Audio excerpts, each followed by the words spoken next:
Okay, good morning, class. Good morning, sir. Please stand and let us pray. Who wants to lead a prayer? Okay, Joyce, lead a prayer. Classmates, are you ready to pray? Yes, we are. Let us pray. In the name of the Father, the Son, and the Holy Spirit. Amen. Thank you. Okay, before we start the lesson today, I have a video for you to watch and I want you to sing along and dance with me. The title of the song is Ang Mga Ibon.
Okay, very good children.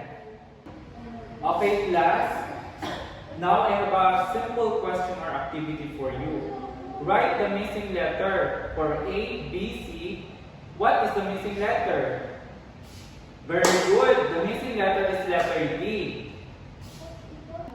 So this is the objectives. At the end of the lesson, the learners are able to identify simple repeating patterns, complete and give the missing object of patterns in a given combination and repeating patterns, participate actively in class discussions.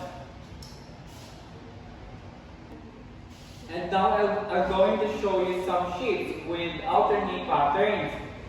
Then you will answer the patterns.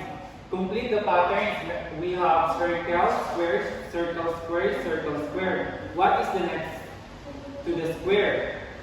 Okay, very good. The next square is circle. Okay, you have learned that complete the pattern using the same sequence. Some example, arrange blocks in sample pattern. We have pink, square, blue square, pink square, blue square, pink square. What comes next? Okay, very good. The next pattern is blue square. Okay, I have an activity for you to answer in 1/4 sheet of paper. What is the missing number? We have 1, blank, 3, 4, blank, 6, 7, blank, 9, blank. What is the answer? Are you done, class? Okay, very good. Pass your paper. Okay, class. Look at the picture below. What do you see in the picture? Yes, tama. Mga bola. Ano ang shape ng mga bolang ito? Tama, bilog or circle. These are balls that are commonly used in basketball sports and have round circle shape. Have you ever played with this ball? Very good. Natry nyo na pala maglaro ng basketball. Do you enjoy playing this ball? Yes! Okay, now class, I have a simple problem and question for you. How many balls do you see? Yes, we have 3 balls. Okay, class, we are going to find have 4 balls, but 1 missing balls. That have number 1, number 2, number 3, number 4. How many balls are we need to find? Yes, we need to find 1 ball. Now, how are we going to solve the problem? Yes, choose just one number in 1, 2, 3, 4 and select the one with the missing pattern. Okay class, I have an activity again. Draw shape pattern based on the sequence of words. Draw shapes on the board. I have an example for you, which is circle, circle, square, square, circle, circle.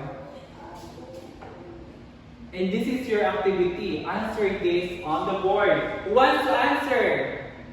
Raise your hand. Okay, very good children. Napakagaling nyo na. Nasagutan nyo lahat ang 1 to 5. Okay, now class. What is a pattern? Very good. A pattern is something that repeats in a regular way. What types of pattern did we learn today? Yes, repeating patterns like ABAB and AABB.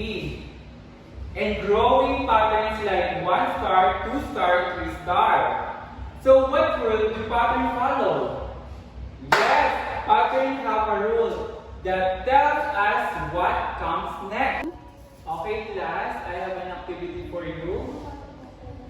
For you to answer the following patterns. Identify shape patterns. Meron tayo ditong 1, 2, 3, 4, 5, 6, 7, 8, 9, 10. Now, ipapamigay ko nito sa inyo isa-isa. Okay, collect na. Collect. Okay, are you done? Very good. Pass your papers. Okay, class, before I end the discussion, I will give you an assignment.